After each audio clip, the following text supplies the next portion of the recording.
Hello everybody, Don't Blink here again with another Battlefield 3 beta gameplay commentary for you guys, and as many of you are probably aware, the beta is now over, but thankfully the last several days of it I was able to capture quite a bit of gameplay, which I have stored up and will hopefully be able to last me until the full game releases. I have a good mix of Caspian Border gameplay and Operation Metro gameplay, so hopefully I'll be able to keep things nice and varied and keep you guys entertained until the full game releases.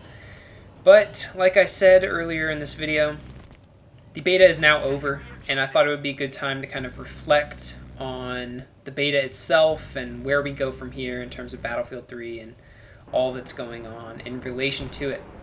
But first, I want to talk about this gameplay. This is my most successful life ever inside of a jet. I am in the Super Hornet, which I believe is called the F-18E. Correct me if I'm wrong there. And it's just a fighter jet. It starts with a standard machine gun. You don't get any missiles, you don't get any flares. You don't get much of anything, really. You do have your sprint or afterburner ability from the get-go, which is nice, especially at the beginning of a round. You can use that to speed up your takeoff, which can give you a jump on the enemies. And that's what I usually did each round. If I was able to spawn in the jet from the get-go, I used the afterburner to take off quickly, and I was able to usually do at least a little bit of damage to the enemy jets before they were able to kind of even get off the ground. So that's a nice little strategy. Just use the shift button just as if you were on the ground and trying to sprint, and you are actually able to sprint in most of this game's vehicles. I don't know if it works in the helicopters, but it definitely works in the jeeps and especially the tanks. It's very useful in the heavy tanks. Using the sprint in the heavy tanks can help you get up a lot of hills and ramps that you otherwise wouldn't be able to get up if you didn't have the sprint activated. But like I said, this is my most successful life ever in a jet. It's a very long life, so yes, this is quite a lengthy commentary. Hopefully you'll stick with me till the end. But you'll notice that I really don't get very many kills at all. I think I might only get 1 or 2 kills during the course of this life. I get quite a few vehicle disables, which give you a decent amount of points, as many as a kill. But considering how long it can sometimes take to get a vehicle disable, it's not very many points. And unfortunately, you know, I spent a lot of time, especially at the very end of the beta, working on unlocking the air-to-air heat-seeker missiles, which is the third unlock on the jets. And the moment that I unlocked it, I actually had to stop playing, and then the beta ended. So I never actually got to use the heat-seekers, which was a super, super bummer for me. I was kind of pissed off about that. I was hoping the beta would last a little bit longer than it did, so I could get in 1 or 2 matches with the heat-seekers. But alas, it just wasn't in the cards. But as it is, you know, just using the standard machine gun can be so tough. Oh my gosh, it took me so long to get even remotely decent with the standard machine gun. There's no way to aim it. You just have to maneuver your jet so that your target is right in the middle of your screen. And you know, you have to lead your targets, you have to account for bullet drop, you have to account for, you know, not crashing your jet and all that good stuff. So there is quite a learning curve. I think it would probably be a lot easier to fly these jets as well as the helicopters in Battlefield 3 if you had a joystick. I'm actually going to investigate picking one up. So if any of you have a really awesome joystick from the Battlefield 2 days, or if you play flight simulators, let me know in the comments. I am interested in picking one up should the need arise, because I really enjoy using the jets. I'm just, you know, I find it very, very difficult to do well in them. I probably spent maybe an hour and a half or 2 hours total during the beta inside of the jets, and I think I only got maybe 10 kills total during all of that time.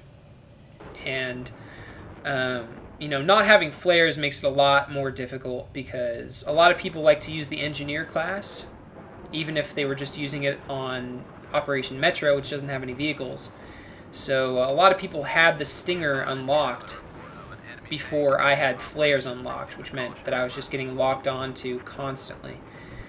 So it's tough. It's tough flying these jets and surviving for very long, especially with all of the anti-air capabilities of folks on the ground, what with the Tunguska and the Lav anti-air tanks and all that good stuff. So I'm interested to see if they're going to keep the same unlock progression in the final game for the jets, because honestly I feel like the air-to-air missiles would be more useful as the starting weapon for these fighter jets. But we'll see what happens. And that's about it for my discussion of the jets. Let me know what you think of them if you got any time with them, those of you who were able to play Caspian Border. Let me know what you think of the jets and the unlock progression and everything that comes with it. But now on to my discussion of the beta at large. Overall, I had a lot of fun with the beta. It had its fair share of problems, especially during the first several days. I know that on console it was especially shaky because they weren't able to patch it or update it in any way during the course of the beta. Thankfully, they were able to release a few server patches on the PC that made it more stable. It got rid of the sinkhole problem on Operation Metro during that first base. So I think the PC experience overall was quite a bit better, even if you just limit your discussion to Operation Metro. But obviously when you take Caspian Border into account, it totally changes the game, and I spent probably the last 4 or 5 days playing Caspian Border only, and it was a lot of fun. And up until now, when it comes to the Battlefield franchise, I was never really a huge fan of the vehicles. I've always been decent with the light tanks and the heavy tanks, and obviously just the transport vehicles on the ground. But I've always really sucked with the air vehicles, and I've never enjoyed using the vehicles. I've used them when I felt it was necessary or when they were going to waste, but I've always enjoyed infantry gameplay more than vehicle gameplay in the Battlefield franchise. I think that might possibly change with Battlefield 3, because, like I said before, I spent a lot of time on Caspian Border during the final days of the beta, and I had just so much fun in all of the various vehicles. Even though, like I said, the jets are incredibly difficult to do well with. The helicopters are not much more useful, and some of the other vehicles didn't do much damage or what have you, but I still just had so much fun using them, which was a completely new experience for me, and makes me really excited for the full game, because I know there are going to be a lot of really humongous open maps like this with a lot of vehicles on them. So I think that Battlefield 3 is going to be a lot more varied in terms of how you can have fun and how you can play the game, whether it be just regarding the weapons and the attachments that you use while on the ground, or the vehicles that you get inside of in the air or otherwise. So I'm looking forward to that. I'm also looking forward to seeing how the final game has improved on the beta experience. Based on a number of articles that I've read that have done previews of the game with a more recent build than the beta build, the game is shaping up nicely. I know a lot of people have been concerned about Battlefield 3 because of their experiences with the beta, but it seems like, the more recent builds have problems, like they're expected to, but they are much further along, much more polished than what anyone in the general public has seen so far. So I'll try and leave links to a few of those articles that detail kind of the more recent builds and what some of the journalists out there have seen. But I still have high hopes for this game, and I think that the naysayers and a lot of the people who doubt it are going to have to eat a fair share of humble pie when the game comes out, because I think it's going to be good. It might not be perfect. I doubt it will be perfect, but I think it'll be much better than some people are willing to believe. And that has me excited for the end of this year and however long Battlefield 3 kind of lasts. And as you can see right there, I have 1 kill and like 510 points. I've been in the jet for over 10 minutes now. And, you know, while I was flying, I felt like I was doing a really good job. So that kind of gives you an idea of how, I don't know, how mistaken I was and how easy it is to overestimate your abilities in the jets, at least in terms of point output and all that stuff. But, you know, what are you going to do? It just seems like jets, at least for the first few levels, are really difficult to do well with and be successful with, but that's okay.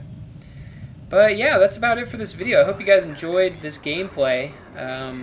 I got quite a bit better with the jets as time went on. I kind of figured out good ways to avoid missile locks and avoiding machine gun fire from the other jets.